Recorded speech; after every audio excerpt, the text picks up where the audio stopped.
guys, it is Marcus and Terry with you today with Answers for Alcoholics. Sounds very official. What we're going to do today is take your questions and answer whatever you have that you are wondering, whether it's for you being an alcoholic or whether it's your family members being an alcoholic, or whether you're struggling with drinking and wondering if you're an alcoholic, or if you have any questions about alcoholism in general. We are here to help you out. Terry and I have both been sober for approximately 5.5 to 6 years now. I haven't done the math, but it's getting close to 6 years. We are not trained doctors, physicians, or addiction recovery specialists. We're just two guys who found a way to get sober, and we found out there was a lot of noise out there and a lot of misinformation and a lot of things that could be harming to the alcoholic, and there's not a lot of people willing to help if you don't know where to look. So today what we're going to do is we're going to take your questions and dive in and get to whatever you are struggling with alcoholism, with drinking, and all that other stuff. So feel free to type your questions in the box. We are going to start out with Lori. Lori says, "Good morning. I've relapsed and I feel so horrible that I keep drinking. I'm a binge drinker and I have no problem stopping drinking, but I can't stay stopped. Please, can I have some advice? I want so bad to stay sober." So here's someone who, they're able to string together a couple days, maybe a couple of weeks, and then they go back to binging. Now, this is where I was when I first started my alcoholism. I was able to find out I had a problem when I couldn't stop drinking. And then I would get really, really excited and really hyped up, usually when I was hungover. And I'd be like, okay, we're going to stay sober. This time we're going to do it. And I'd stay sober for a couple of weeks. And then one day at lunch, I'd be like, yeah, I'm going to have a beer with lunch. And then a couple days later, I'd be on the couch wondering what happened over the last couple days. Is that binge drinking, or is it an alcoholic that takes breaks? We don't know. But what we do know is that alcohol does something to your brain. So what's happening here is you are going through a time where you feel okay and your brain's starting to get back to normal. It's starting to get the alcohol out of the system, but you're still hung up on the mental aspect. Because what happens with alcohol is alcohol actually leaves your system, and I think like 48 to 72 hours or something like that. Don't quote me on it, but it's definitely less than a week. So when the alcohol leaves your system, then all of the physical withdrawals are gone. Like your shakes, your tremors, your DTs, all this stuff usually subsides. Now, disclaimer, if you are going to quit on your own, always, always, always, without fail, go see a doctor. Tell them how much you're drinking. Detox can be deadly. But once the alcohol is out of your system, then what you're doing is you're fighting the mental stuff. You're fighting the mental, how do I deal with these thoughts? How do I deal with these emotions? What if I want to have a drink? Like hell you tell me I can't drink. And all these things go on in our mind, and you're battling those. So what we need to do is we need to focus on how you're going to battle them. How are you going to focus on not taking the first drink? Because I've never met a binge drinker in my life that could binge without having a first drink. If you never have the first drink, you're never going to get drunk. If you never have the first drink, you're never going to have a binge. So, Terry, what are your thoughts on this? Well, that's it. Absolutely, is not taking that first drink. But and when I was not a binge drinker, or I've said it before on Facebook that I was a binge drinker. I just binged 24 hours a day, but it was all about that first drink. And my thought process was, as I was going to get that bottle of booze, I'd be like, well, this is the last bottle I'm going to get. And then the next morning I'd wake up all hungover, and I needed more. I needed more right away, because the DT's detox was just, it was too intense for me. I couldn't handle it. So I'd just keep going. And I was unable to stop as well. Well, actually, I stopped maybe a handful of times in the height of my alcoholism for a little while. One time was, 6 weeks. And 4 of those weeks were in a rehab. But then I started again, and it was just like Marcus was saying, I'll have a beer with lunch. I'll be okay. And for me, it was, I just really I want that taste. It was that mental obsession. That's what I had to take care of, was that mental obsession of the alcohol, and that it was a cure to all my problems. It was a cure to my feeling uneasy. And that's what I reached for. And that's where we have to develop a defense against that first drink. We have to develop a new way of life. And that's what I had to do, was develop a new thought process, change my mind, the way my mind thinks, and start working in a more positive direction. And it wasn't just fighting the alcohol. If I had to continue to fight alcohol up to this day, I guarantee you I would not be sober today. I Hmm. don't fight alcohol anymore. I have a different way of living, and that's the key for me, is a different way of living. And it comes from my thoughts, and it starts with, basic things that if you've tried to get sober and maybe got into the AA rooms or something like that, they talk about these things like gratitude. I try to stay grateful about things. It's real simple stuff, Hmm. but it's complicated to try to get this as part of your being. I had to become honest with myself, with other people. I had to clean up the messes that I made before. Right. I had to become open-minded to what may or may not work for my sobriety. I hear a lot of people say, "Well, AA is not for me," or there's another one called Life Ring that wasn't for me, or the groups at the hospital, those guys always piss me off. They got too many problems, whatever. But I just said, whatever. I'm gonna do all of this stuff, and I'm just going to try and listen to what I relate to, what I don't relate to. I'm not going to be negative about it. I'm just going to say, that doesn't seem to be me right now. But I'm not going to close it out. That was another key, was that open-mindedness. So the other thing I had to do was I had to be willing to do all this stuff. So not just willing to do it. When I was drinking, I was like, I'm willing to do anything. Sure, I'll do it, but I'll do it tomorrow. And Right. that's what I was all about, was I'm going to do it tomorrow. I'm going to quit my job, and then I'm just going to go become a waiter at a really busy restaurant so I make $400 or $500 a day. I didn't do that. No way. And I wasn't capable of doing that because I was drunk all the time anyways, but that was my thought process. Or I'm Yeah. going to get this car. Well, I didn't do anything to get the money or to get that good car or anything like that. I had to do. And for sobriety, I had to do. I had to go and do stuff. It's the actions. I mean, I went to rehab. I learned what alcoholism was all about. I learned the ins and outs. The place that Marcus and I went, they were very thorough in teaching us about alcoholism. They were very thorough in teaching us what we were supposed to do. But I didn't do it when I got out and I started drinking again. And that was a key for me, is that doing it. So I had to have the gratitude, I had to have the honesty, the open-mindedness, the willingness, and then I had to realize that everybody else in my life, they're equal. Nobody's above, nobody's below. They're just they're just trying to get through life just like me. Everybody's the same. Absolutely. Even the people that are mean, they got some other issues, and that's what I try to do, is just be tolerant of these people. So these are some keys for me changing my mindset and getting into a positive way of living and being able to make alcohol so it just wasn't or isn't even a factor anymore in my life. And that was and is really important to me.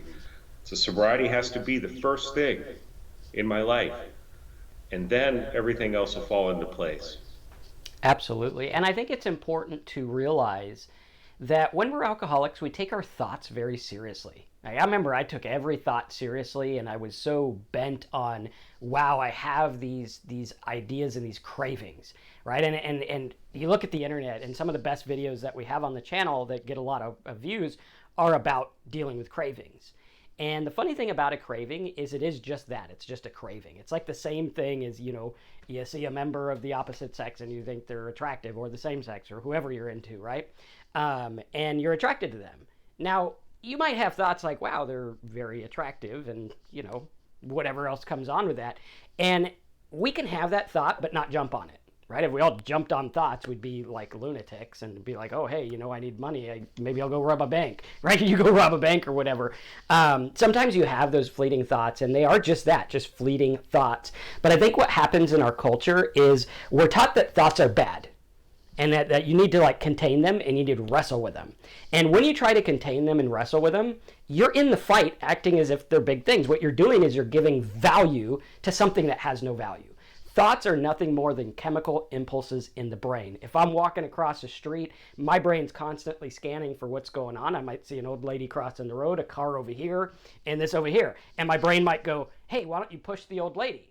And it's like, well, what the hell? Why did that come into my brain? I'm not like some old lady pusher. What the hell's the matter with me? Well, the fact of the matter is my brain probably very fastly said, hey, that car's coming pretty quick. The old lady's over there. If you push her, she'll get out of the way of the car. And all these things are happening so fast that you can't think about them. And boom, a thought pops up in your head. Now, what happens with alcoholism is you have trained your brain that alcohol is the solution for everything, right? You're happy, go get drunk. You're sad, go get drunk. You're stressed, go get drunk. You get in a fight, go get drunk. Whatever, right? All this stuff. And what happens is we take these seriously, and we have this thought that says, well, I lost my job today. I kind of want to go drink. And then you go, well, shit, why am I thinking I kind of want to go drink? I've been sober for 3 weeks, 5 years, whatever. Why am I thinking this? Oh, bad me. Why am I thinking this? And then you get in a fight with the thought that means nothing other than a chemical impulse in the brain. And the funny thing about it is outside influences affect what you think about. Very important. There's actually there's an interesting thing I read on Facebook the other day, and it was these people arguing about political candidates' health. They were talking about Bernie Sanders' health, and those of you who know, I like Bernie Sanders. But they were talking about his health, and he released all his health stuff, and yet they're still talking about it. And I'm sitting there thinking, the whole reason you're talking about this is because the media made a stink because they don't like him. So they're going to make up whatever, and we're going to talk about it. So what's happening is that media is directing their thoughts. And what happens is society is directing your thoughts. Alcohol is directing your thoughts. Watching commercials on the Super Bowl about alcohol is directing your thoughts. It's making you think about these things. And then you go and you take all the weight. And you're like, I'm a bad guy. I'm a terrible alcoholic. I'm a drunk because I have these thoughts that I want to drink. And it's like, no, you just have the thoughts that you want to drink because you drank and it felt good. That's it. End of story. But we get in the trouble of wrestling it instead of just saying, of course I'm going to think about that. That's what happens. Chemical impulses in the brain doesn't mean anything. It's okay. It will pass. And it does pass. I've had cravings over, they're not so often now. Like, I hardly ever get them, but in the beginning I had them. Like, on the way home from rehab, I saw every bar. Like, I could make a map of all the bars on the way home from rehab, and it was a 3-hour drive or 2.5 or something like that.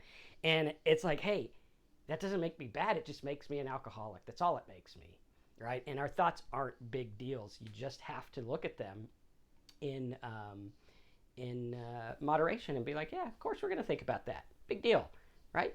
That's what's going to happen. If you go to med school, you're going to think about medicine. Like, you're going to see a guy's head and be like, he's oblong. He has this oblong head syndrome. I don't think that way because I didn't go to medical school. But you might, because that has been put in your brain. So we need to look at that, and we need to stop giving weight to thoughts that don't really mean anything. All right, our next question from Carla. Carla says, tough day today. My brother-in-law did a horrible thing, and we have waited almost 2 years for his sentencing. My spouse flew to be a defense witness to Ontario from BC, and it's now being delayed. Yeah, I mean, sometimes things get delayed. Unfortunately, one of the tough things to do as an alcoholic is to be somewhere that's not home, especially planes. Planes are one of the hardest things for me because it's like they practically throw alcohol at you, and I get anxious on planes as it is. So it's kind of a tough thing. But what I would do is look at the Serenity Prayer, right? What can I control? Well, I can't control Canada's legal system. I'm in America. I can't control our legal system. I can't really do anything.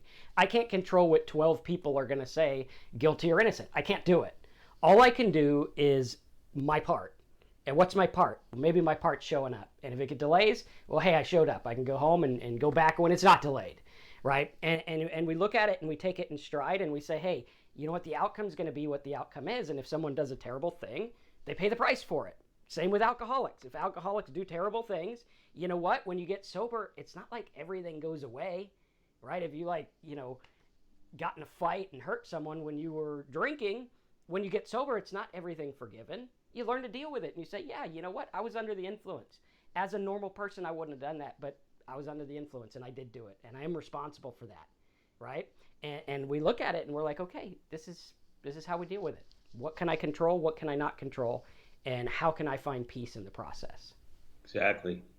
I just the other day I was talking to this one guy, and he had done 30 years in prison, and his focus and his answer to dealing. He had to pay some pretty obviously a very serious price for whatever he did. I have no idea what he did, but what his main focus in life right now is staying sober because drinking and doing the drugs, whatever, it's not going to help any of his situation. And he's finding that life slowly gets better. He's, of course, he's got major things to deal with, and he deals with those, or he tries to deal with them. But the main thing he's doing is trying to stay sober. For me, those difficult situations, I haven't, Carl, I haven't dealt with what you're having to deal with, but maybe some other situations that might be similar, like a real good friend, my best man's funeral or something. And I didn't know what to do. I was going to see some people there that I was really worried about seeing from some of the things I've done in the past. And, I just went and, you know what I did? I went and was just loving to the family of my best man that was there. And that's what I tried to do. And I was just of service. I handed out those little, I don't know what you call them, the flyers that when people walk in the door. I forgot what they're called. But anyways, I handed out those. So I made myself have a little job at the situation. Obviously, you can't do that in court. But, I just tried to be there, be loving, be supportive. And the most important thing was I stayed sober and I continued to stay sober. And that was it. And that helped me a lot. And yeah, the serenity prayer that Marcus is talking about, that's huge. As far as, you can only control so much. And the rest you gotta, well, I have to let it go. And that seems to help me a lot. Should we Absolutely. move on to the next one? Thompson, Hmm. did you suffer rosacea, red color in the Rosacea. face? Oh, okay. And if so, did it subside with time? Additionally, did you experience dark purple veininess in your body? I ask, as I have both at the moment. I don't know that I had the veininess. Oh, I know my face is red. I was never um, told that I had the rosacea, but oh, rosacea, right? Yeah, Anyways, rosacea. Uh-huh.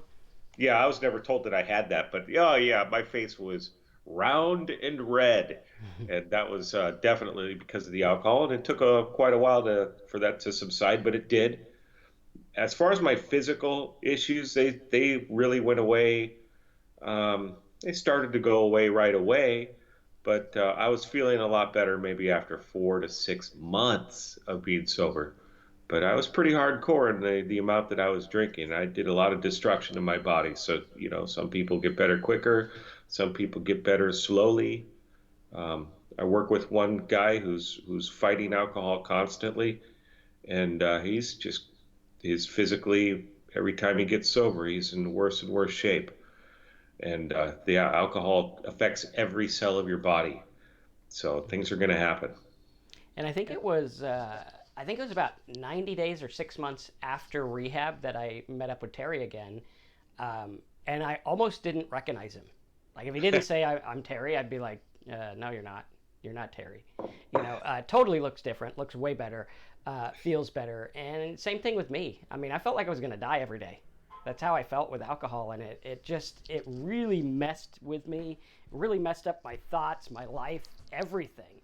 I mean, it was crippling and mind numbing, and it really sucks. And I think the key is just looking at, what we can do. Like, what can we do? Well, I can start staying sober.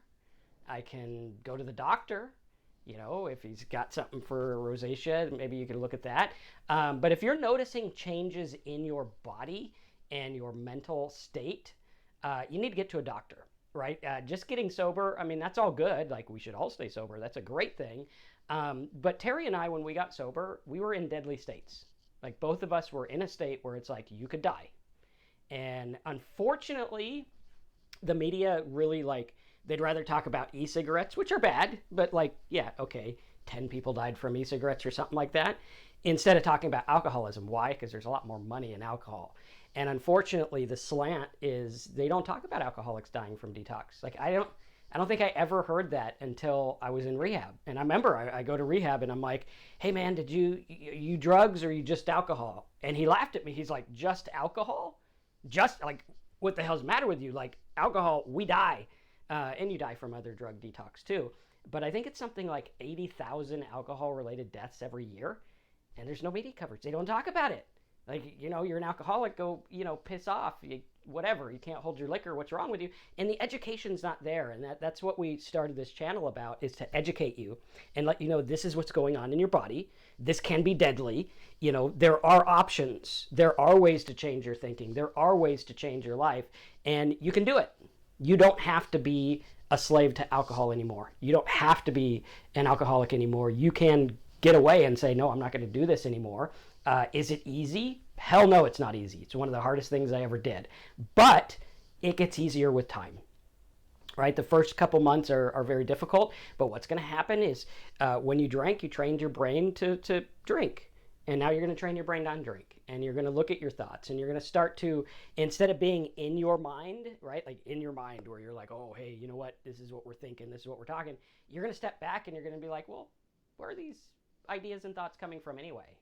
Because they're not mine. Like when I was a baby, I wasn't sitting there wondering about the stock market. No, I was like, I just want to eat. That's what I want to do.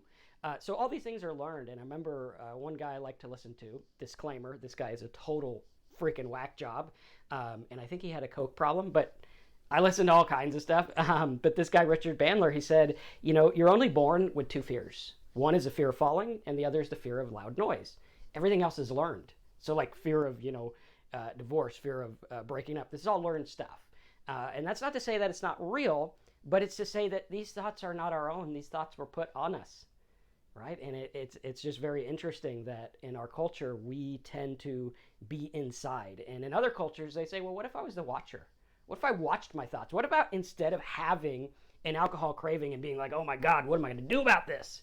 What if instead you were like, there's Marcus's brain having a craving again. Of course he's going to have a craving. He drank about 50 gallons of alcohol every couple days. Yeah, it's pretty normal. Go on, have your little craving. I'm going to be here doing this. But instead we get inside it and we're like, I got this craving. I need to scratch it. And we all know what happens when you scratch an itch. It gets itchier. Like it gets worse. And that's just the way it works. And if we just lay back and say, hey, I'm going to be okay. This is going to be okay. Just sit back, relax. We'll be all right. But yes, definitely go to the doctor. Hey, Paul, congratulations on 90 days. Awesome. And Ty, I saw you on Facebook. Now you're 1 year and 2 days. Congrats, man. And awesome. Everybody, good job on your sobriety. That's awesome. Love to say hi to all you guys individually, but there's a lot of people out here. So hello, everybody. Tyler, this is a real simple one to answer. Where'd you go? No, it wasn't Tyler. It was Old Timer Knives. And you said, this one's easy. Can you guys provide a way that we can get a signature for the judge for AA classes? Once I get sentenced for my DUI, I will have to do AA. Been sober 42 days now. The answer is go to AA and go up to the secretary and say, can I get a signature? It's that simple. And every AA meeting has people that need their slips signed. So just go. It's that simple. Yeah, it's an hour out of your day. And we're not aligned with AA or any thing. We're just kind of doing our own thing, so we can't provide that. So if that's what you're looking for, we can't really do that. Maybe one day the courts will make you listen to us. I don't know if they're that cruel, but hey, you know what? Each his own. And by the way, we are at a record level of people watching us live, which is awesome. Make sure you smash that like button and check out talksober.com to support the channel. And let's dive into some other questions and knock these out. Let's see. Old Timer, you got him. Daisy Girl, good to have you here. She says, this channel, she said something. Thank you so much for your channel. It's been a blessing. Glad you like it. Let's see here. We got XM00 is next. He says, is it a good idea to make a commitment that one may drink some amount of alcohol just in case in order to not feel deprived of everything? Well, my take on this is this. I remember getting sober. I was 34 years old. And I was like 34 years old. Man, I'm going to have my daughter's weddings. I'm going to have family events. I'm going to probably want to drink again in my life. Like, seriously, are asking a 34-year-old to, like, say, no alcohol forever. F you, alcohol, out of my life. Well, what I did was I took it with, a grain of salt. And I was like, I don't know what's going to happen. Like, up until now, being an alcoholic, I didn't know what was going to happen the next 5 minutes. Like, I remember I went to bed one night, And the next morning I woke up in handcuffs being taken to the hospital because I went crazy and wanted to kill myself. So I didn't know it was going to happen. And I remember that alcohol caused all that. Like in and of myself, I'm not like a super suicidal down person, but alcohol made me that way. And so what I said was, you know what? I'm going to take alcohol. I'm going to see what happens if I stay sober for a year. I can see what happens. And then after a year, you reevaluate and you say, well, what was my life like before this year? Was it better or worse? And then you go a step further and you say, why do I even care that much anyway? And I think Terry and I have both learned over the last year of being sober, why do we care anyway?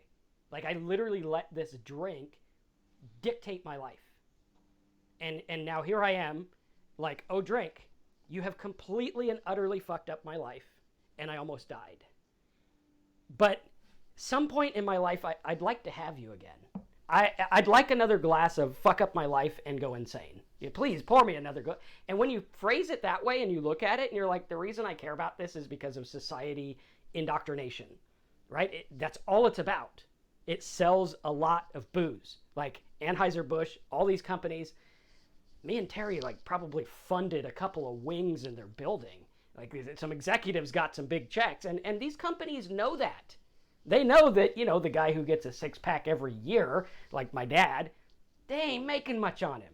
A guy like me who's spending $1,000, $1,500 a month, yeah, you know, and when you times that by millions of alcoholics, okay, yeah, let's get some Clydesdales, you know, that kind of thing. Not knocking them, I mean, to each his own.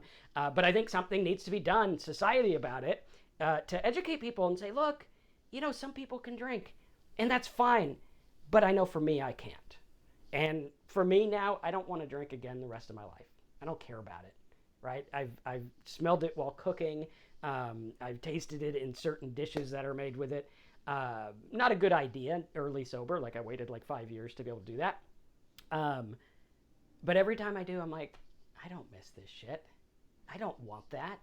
What the heck? It actually makes me nauseous because I remember how bad it was. I remember what it was like to be hungover. And every time you think about that, and you're like, I can't get sober because I can't stay sober the rest of my life. I want to have one drink when I'm 87 years old. Okay, that's fine. Maybe you can do that when you're 87 years old. But right now, you're screwing up your life by drinking. And you're sitting there. You're like the girl or the guy who has an abusive spouse or boyfriend or girlfriend. And they beat the crap out of them every day. And you're like, well, you know, my eye is puffy and I can't even see. My leg's broken because a person beat me. But when I'm 60, I'd like to go make out with them again. You know, maybe just a little kiss. It's just a tiny one. Nothing serious. We're not going to go all the way. I just want to see him again. And your friends are like, are you freaking nuts? You can't even walk to go kiss him now because he broke your leg. And you want to be like, oh, maybe one day. Maybe one day. And we need to look at the insanity. What that is it's alcoholic insanity. But we don't see it because you go insane gradually. I thought I was all together until I ended up in a mental institute and I was like, well, shit, I guess I'm not all together. But these things happened gradually. And I was sitting there in that mental hospital thinking about rehab and thinking, fuck, I'm not going to be able to drink again the rest of my life. That's what you're thinking about? Like, you're next to a lady talking to blades of grass, and your concern is, God damn, I'd like to have a Bud Light in 5 years. That's your concern? Yeah, I'm good, right? So we got to look at it, and we got to put it in perspective. Well said, Marcus. And I would agree 100%. I cannot drink, not even a little. Yep. Not in a week, not in a year, not in 20 years. I've seen it many times. I've seen people with 30 years have that drink, 30 years sobriety, have that drink, and they're right back to where they were. Or actually, they're even worse. And they've lost everything. Life's gone down the tubes. Some of them don't survive when that happens. That would very well be me. Because my last bout with alcohol came very close to killing me. So, yeah, don't want to take that chance. I'd just rather stay sober. And now that it's not an issue anymore, I want to stay this way. Absolutely. Um, Ano Ano. I think we kind of wrapped him up in the last one, but if there's anything to add, I'll read it, and then if you have anything to add, we can add. okay. Still sober since December 2nd. Oh, Congrats yeah. on that. That's coming up on 90 days, if my math is correct. My mind says I could probably drink a little, just a little, but then I remember I can't drink a little. Maybe someday I can just drink a little. Sounds like alcoholic insanity talking. Like, we just really have to look at it the abusive spouse way. Like, would you go back? I don't think it's a good idea. Right. Hey, Paul has a short one here, but I think it's really important. And you said, Paul from H-Town, you're doing good, and then participate in your own recovery. This is important. This is huge. I was talking to a person yesterday that's struggling, keeps getting into the rehabs, and now their challenge is they can't get into the rehabs. They won't take them. And they're like, I don't know what to do. I don't know what to do. I don't know what to do. And though just talking to him in more and more detail, I realize that some of what he's doing is putting his recovery in their hands. No, it's not going to work. You can't put your recovery into someone else's hands. You have to do it, and Absolutely. you have to want it. It's not going to work unless you participate in your own recovery. It's huge. That's the key, is doing it. I have to do stuff every day. This webinar is one of the things I do. We haven't made any money on this. We're not raking in cash. This is what I am making is sobriety. Right now I'm sober, and hopefully I'll stay sober the rest of the day. I think I will. But this is the key, is helping other people. Another thing, helping other people. It helps us with sobriety, gets us out of our thoughts. I got so much going on in my life right now, but in this past 35 minutes we've been on here, I haven't thought about any of it.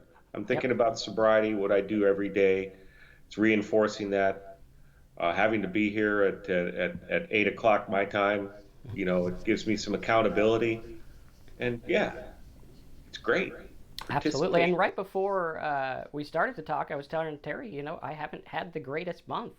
It's been pretty difficult. Me and my wife are changing some things in our relationship for the better, but it's difficult because, for years I learned to live a certain way.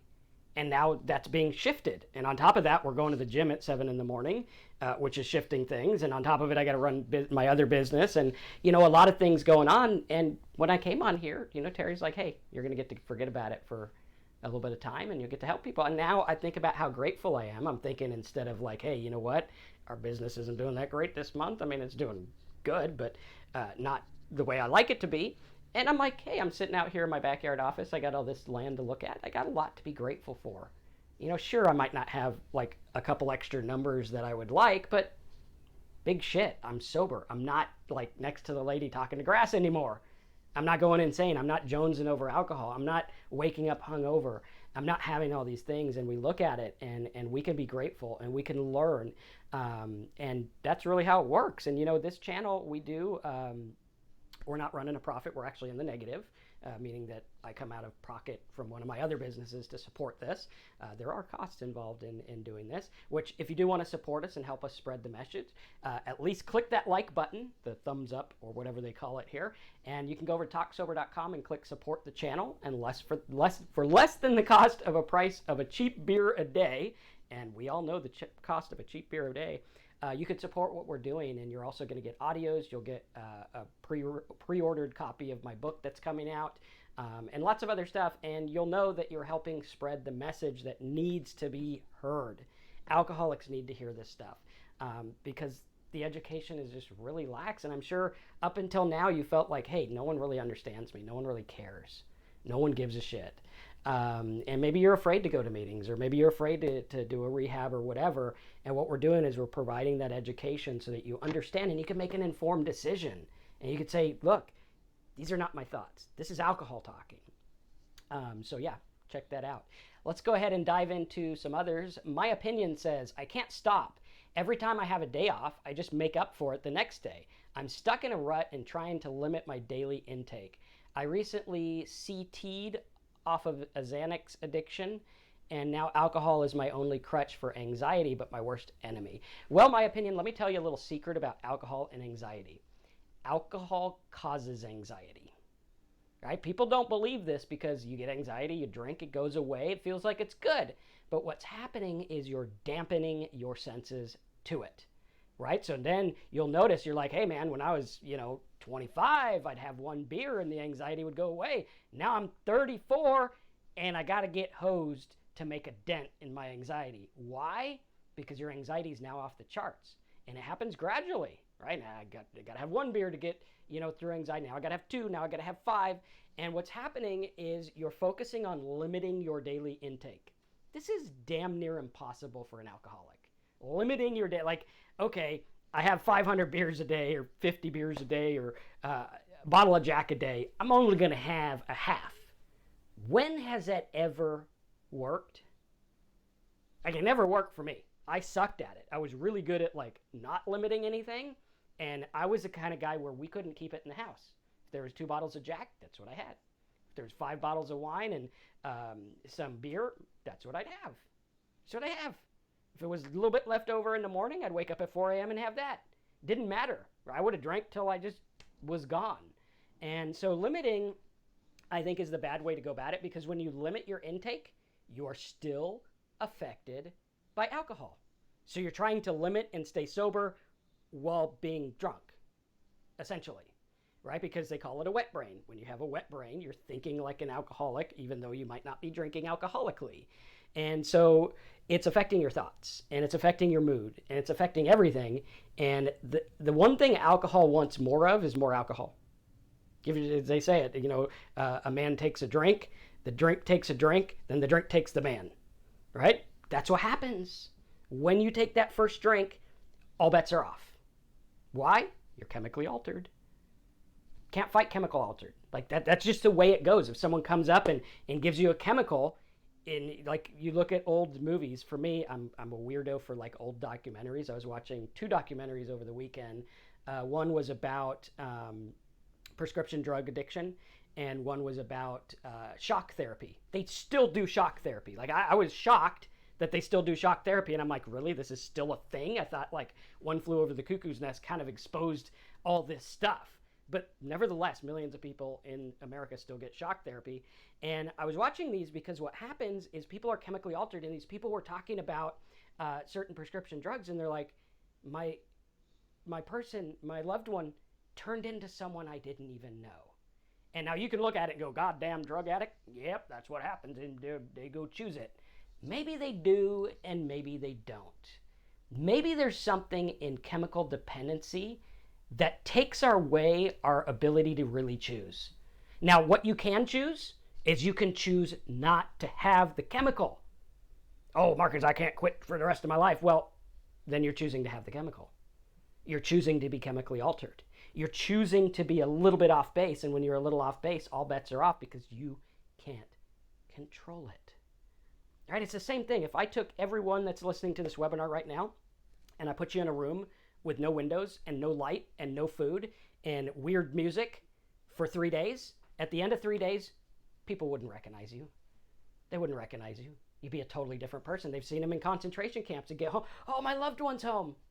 Who the hell is this? Terrible situation, but that's what happens. Chemically altered, people say, I don't recognize my spouse when they drink. Why? Because it's not really your spouse. It's your spouse under the influence. It's you under the influence. And you got to look at it and you got to separate chemical versus Marcus. Chemical versus Terry. Terry on chemical, bad. Marcus on chemical, bad. Off chemical, pretty good, right? Any thoughts on that? Oh, you're asking me? Yeah. No, I agree completely with what you're saying. Sorry about that. I was thinking actually what Ano had mentioned on a comment just a little bit further down. And what you had mentioned is, do you think your brains have recovered so much that you could drink just a little? My answer would be maybe, but I don't want to try it. Just from what I've seen, I doubt it. I've seen it many, many times over the time I've been sober with other people. And then I've experienced it in the when I was sober for that 6 weeks. I thought I was better. Now, would a year or 2 years make a difference? I don't know. I don't think so. Um, I don't know. I could think what my brain is telling me. Yeah, maybe I could have a little, or I could think what doctors over decades and decades already know that your brain is not recovered enough to be able to drink a little once you're an alcoholic, and what other people, other sober alcoholics, have shown me and have told me that no. So yeah, of course, my alcoholic brain wants to say, sure, yeah, I could have that cold beer at the baseball game. Yeah, that would be so refreshing. But I don't want to. I'm just gonna have a Coke instead. You know, that's Absolutely. that's simple for me. Absolutely. Carla says, I can control asking my husband to stay in Ontario till the sentence. I will stay sober here. Be a strong spouse. I'm also mourning my dad's death, so I need to consider myself. And also, one thing I learned, there's actually been a lot of deaths in my family since I've been sober, like a surprising amount. And some of them, like crazy stuff, like, someone was shot. Like, what? Okay, weird. And someone that you wouldn't expect, like not Right. even think about, back of your mind. Crazy. And I learned, instead of mourning death, celebrate life. Yeah. Because in essence, are the people not still with us? Is the energy they gave us? Is the love they gave us? Are the thoughts that they helped us with and the thoughts that they helped put our mind on? Isn't that still with us? And I don't know what happens after or anything like that, but I know that in some way the energy is still here. In some way that person is still with you. It might not be physical, but we can celebrate them and say, God, man, I remember it. And I remember one of the things I did, we were moving to Florida when my uncle passed, had a heart attack at 61. And I was unable to make his funeral. And I felt bad for it for a minute, but then I'm like, no, you know what? I'm going to celebrate in my way. And I just spent a week like cooking the favorite foods he liked that I happen to like too. And he liked cigars, so I had a cigar. Probably not the best idea, but hey, you know what? I do like the cigars from time to time, probably every day, but at any rate, I celebrated their life, and I said and I thought about what they added, and that's what sobriety is about. Is instead of looking at the loss, celebrating the gain. I didn't lose alcohol. I gained a new way of life. I didn't lose my uncle or the other people. I gained what they gave me in my life. Yep. And I look at it as every little minute you have with someone is a blessing, and everything they gave you was a blessing, except for the bad stuff, of course, right? I'm not going to like celebrate people who abuse me or whatever. I'm also not going to concern myself with it. Be like, hey, that's their bag. That's cool. You stay over there, do your thing. I'm over here doing mine. But we can flip the script and say, you know what? I'm gonna look at the good that I had, and you'll find that your mind starts to change on that. Yeah. RVA Okay. says Oh, go ahead. RVA says never had DT, never lost a job, but still an alcoholic. And yeah, I see that pretty often too. A lot of times we focus on the people that had all these consequences and stuff like that, but there's quite a few of us that just have never had any consequences, but they can't stop drinking. And maybe drinking isn't causing negative consequences, but they still have that craving. They try to stop, and maybe that's you. And absolutely, definitely can still be an alcoholic. And Ano says, can you explain? Oh, where do we go? I just got a bunch of comments up here. Where did it go? can you explain your sentence? One drink tweaks your mind just enough so that all bets are off. One drink leads to 100. What's the matter with our brains and pathways? There you go. Now you can Okay. answer. The brain pathways it's what's known as brain plasticity, which means that your brain changes with what you do. It's like a muscle, right? You flex a muscle, the muscle gets big. If you don't use your leg muscle, the muscle gets small. Same thing happens with pathways, and I like to look at them as like routes. Here in Florida, we get a ton of rain, actually more than like Oregon and Seattle, surprisingly. And when we get a lot of rain, I watch the pathway it takes because it comes down here to my office and I need to route it so it doesn't flood my office out. And what happens is the more it rains, the more the pathway gets deeper and deeper and deeper. And over time, the rain can't help but take that pathway. Why? Because it dug a groove and now it's like its own little river in my yard that it goes down. Same thing happens with your brain. And when you tell your brain alcohol good, alcohol makes me feel good, alcohol makes me feel better, it's strengthening a pathway. It might etch it out a little bit in the beginning. You'd be like, that felt a little good. That's good. And then years go by and years go by, and that pathway gets really deep and really strong. And every time something bad happens, every time something good happens, you think, I'm going to go drink because that solution's there. And it's easy to take that route. It's easier to take the route of this guy in traffic pissed me off and ran into my car. It's easier to say, screw him. I'm going to prove him. I'm going to go get drunk. Than it is to just sit there and be like, let's call the insurance. Let's deal with it. Whatever. No one's hurt. Luckily, let's deal with it. And that pathway gets stronger and stronger and stronger. And what we're dealing with as alcoholics is pathways to alcohol. It's like a maze, but all the mazes lead to drunk, right? And those mazes are easy to take. Now, there's a maze there's a little line on the side that you could just walk down and be sober. But we don't take that. Why? Because the other ones are so much easier and they've been etched in our brain as ways to cope. And that's really what happens. And now, if you're taking that route and you're like, I'm going to stay sober, I'm over here, I'm not taking the mazes because all the mazes lead to drunk, I'm going to take this route. If you're taking that route and you're new on the route, you're not going to forget the old stuff, right? You'll be like, hey, I can go back over there and go through that maze again and get all fucked up. But I know where that's going to lead me. And if you remember where it's going to lead you and you start to consciously fight this and you start to see how your mind works, right? Because there's two things going on. There's the working of the mind. The way your mind works, if it's anything like mine, it's obsessive, it's compulsive, it's dwelling, it doesn't let things go, it harbors feelings, and it talks about things. Like if I get in an argument with Terry, luckily we haven't had an argument yet, but if I was to get in an argument with Terry, right, I got to go sit and think about it for 6 hours. We could have like a little 2-minute thing, and I go sit and think about it. Me and my spouse, we get in a fight, I go and think about it. What the hell does thinking about it do? Nothing, but I do it anyway. Why? Because that's the way my mind works. Now that I understand that that's the working of the mind, then I look at the content. Because right now we're all living in content of mind.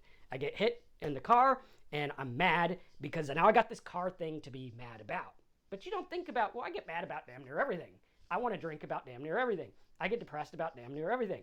It's the way your mind works. If you have an obsessive mind, it'll obsess about anything. Instead of alcohol, I now obsess about, did I shut my office off? Did I do this? Did I do that? Right? So that's the working. And when you understand, well, that's just the way my mind works. That's all good. I know what makes my mind not work, and that's drinking. Because then all bets are off. I take one drink, and then the working of the mind kicks into gear. Right? And then I focus on the content instead, and I'm in a big loop, and it's like, oh shit. Now what do I do? Yes, indeed. Okay. Let's see. Danny Drew said, appreciate your show as a struggling drunk. I see it, believe it. When will I receive it? I did not receive sobriety until I sought out sobriety. Or, I had a medical issue with the last time. But, I really had to go for it. And after my medical issue, I had to reach out. I had to get the help. It didn't just come to me. I had to put effort into it. And I said that earlier, is I have to be responsible for my own sobriety. And that was it. Nobody else could do it for me. Everybody wanted to. I had lots of loving friends and relatives that wanted me to get sober, but they can only do so much. And that's really when I work with a lot of alcoholics, and it's the same thing. I have to see that they're trying. I can't try harder than them for their sobriety. It just doesn't work. It's not that I don't want to. It's just, it won't work. I have to change my focus to somebody who wants it, who wants to stay sober, who's willing to do the work. And really, that's what it comes down to. And Danny, I would add another thing, because if you're waiting to receive, something like you're waiting for it to be the 2-foot drop, as they call it, where it goes from your head to your heart, or whatever you call it.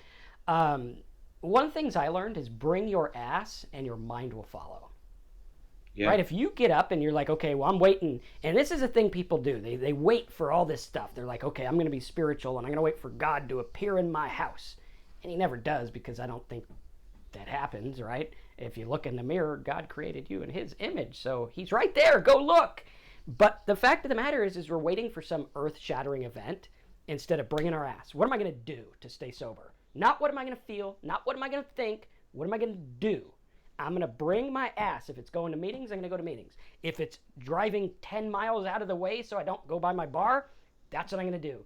If it's getting all the alcohol out of my house, that's what I'm going to do. If it's going to rehab, that's what I'm going to do. If it's going to the doctor, that's what I'm going to do. Because what I do keeps me sober. Not what I think, not what I feel, not what I imagine, not what I hope for.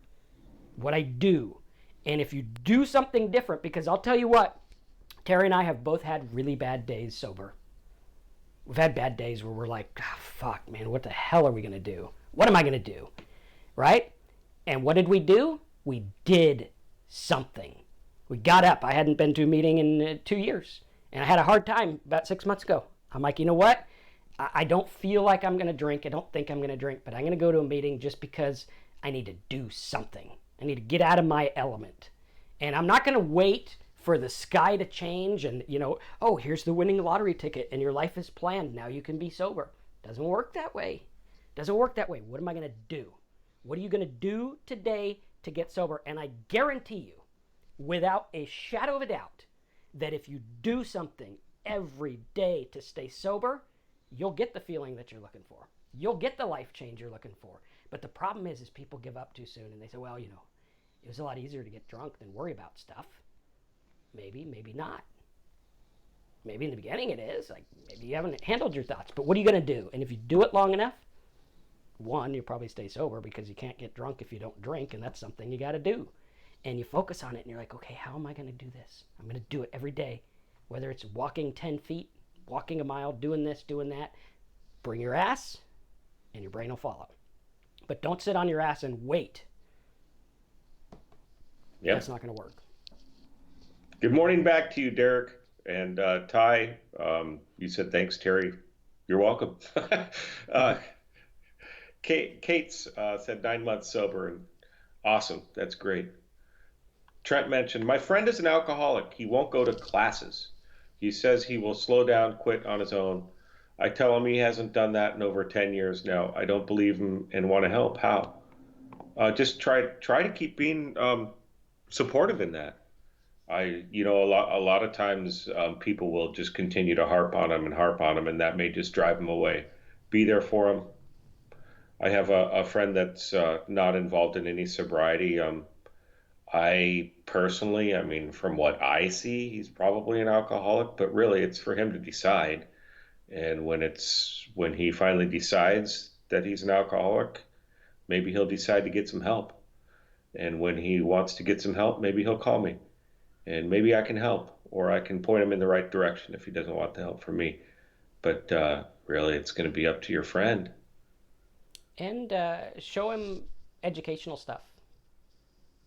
Show him what's going on. Because that's what really got me, is understanding this is what's happening to your brain. Share with him the channel. Watch it with him. Be like, hey, what do you think about this? I'm not saying you're an alcoholic or anything. That's not for me to judge. But what do you think about this? Look at these crazy people on YouTube talking about this stuff. What do you think? Or leave pamphlets or whatever, or letters. Lots of things you can do. But one thing you can't do is you can't change someone. Can't do it. Not going to happen. But you can educate them. And that, I think, is the key to recovery. All right. Tenmei, sorry, joining now, but I want a proper answer about what is withdrawal symptoms and how to fight with it. From India. Okay, so withdrawal symptoms are DTs, which are delirium tremens, which is shaking and sometimes you see things, feeling bad, being depleted of all vitamins, depression, anxiety. There's quite a few withdrawal things. How to fight with it? Go to the doctor. If you're having withdrawal symptoms, that means your body is withdrawing off alcohol, which can be deadly.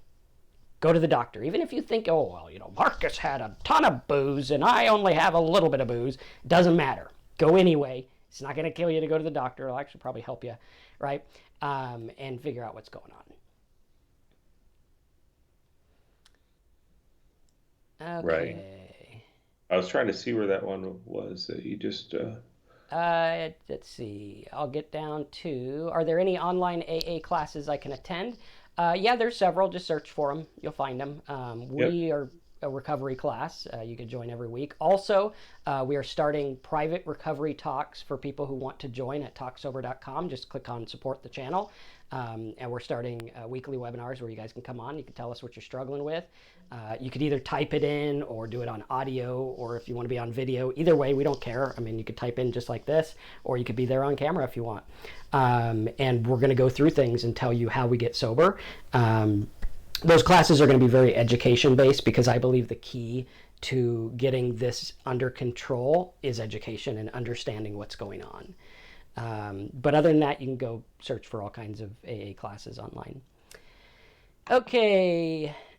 Strictly Smart says, I'm looking to exercise regularly too, but I'm working on meditation because I feel understanding my mind is more important as of now. Absolutely. I tried to work on everything. I was fortunate enough when I got sober that I was able to focus on a lot of stuff at once.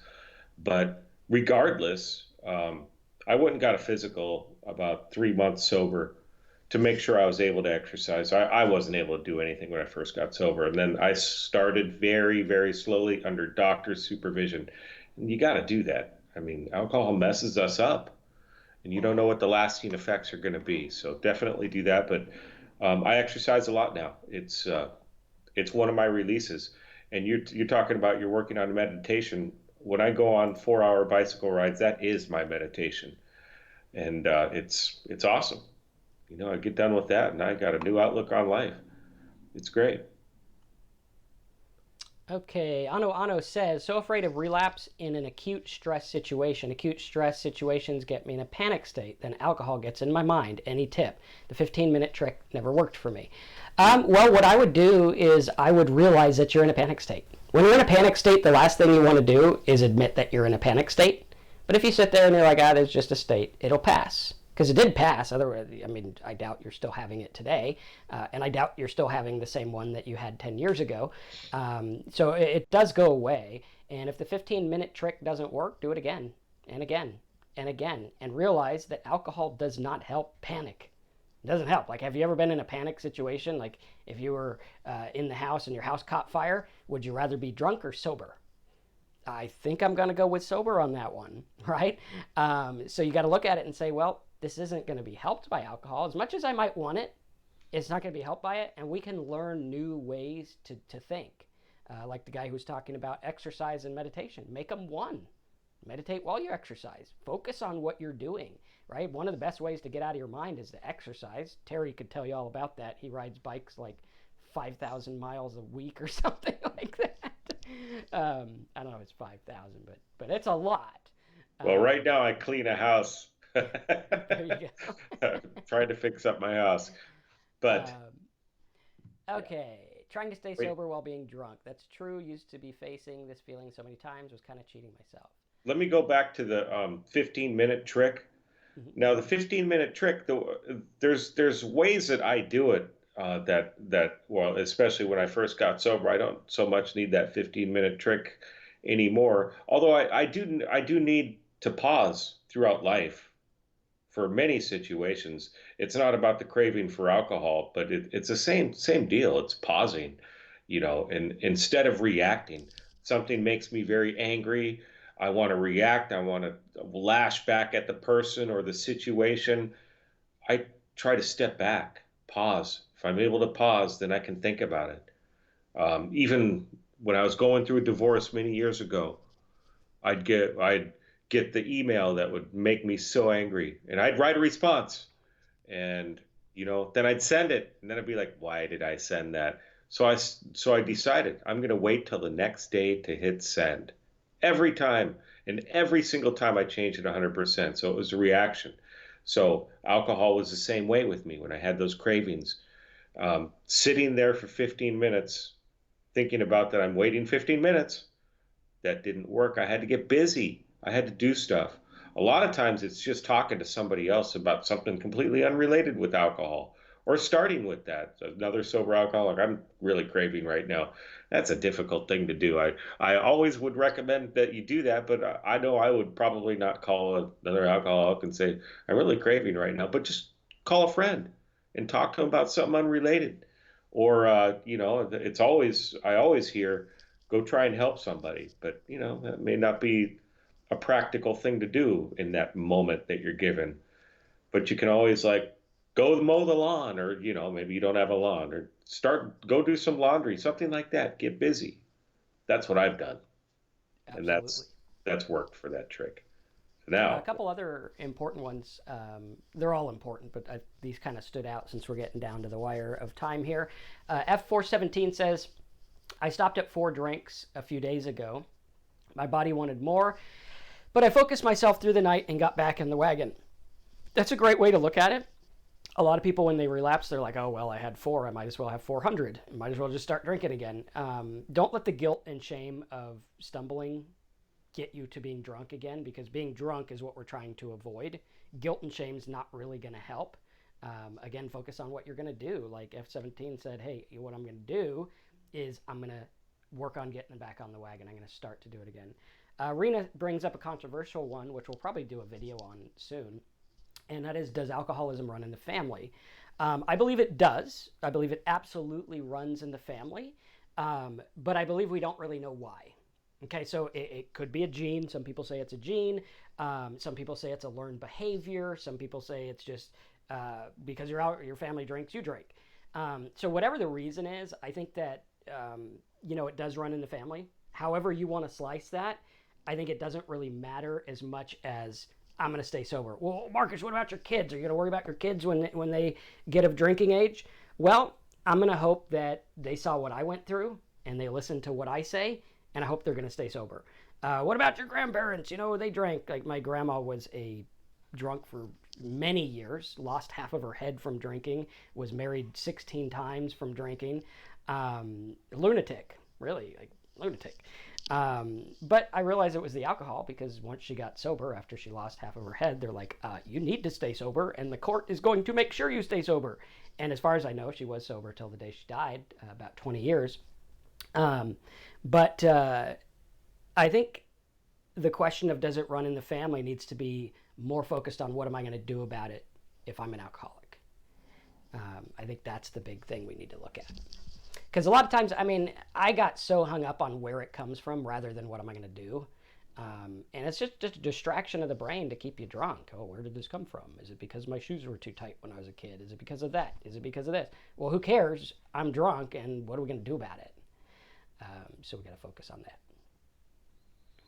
right on. Strictly Smart. More and more knowledge about alcoholism and the workings of the mind worked for me. Try everything and see what works for you. Awesome. Okay. Any other standout before we wrap up here? I think the Q&A is definitely a popular thing to do. Make sure you give us a like if you like this Q&A. Put lots of comments in the boxes, and check out talksober.com. Click on support the channel if you want to help us out with what we're doing here. Terry and I would both like to do this at least half of our time, and supporting the channel would help us do that. If we could do it full time, I think we could reach a lot more people and get you guys a lot more resources. And we always give you something too, so you're going to get something with your membership, audios, PDFs, all kinds of good stuff.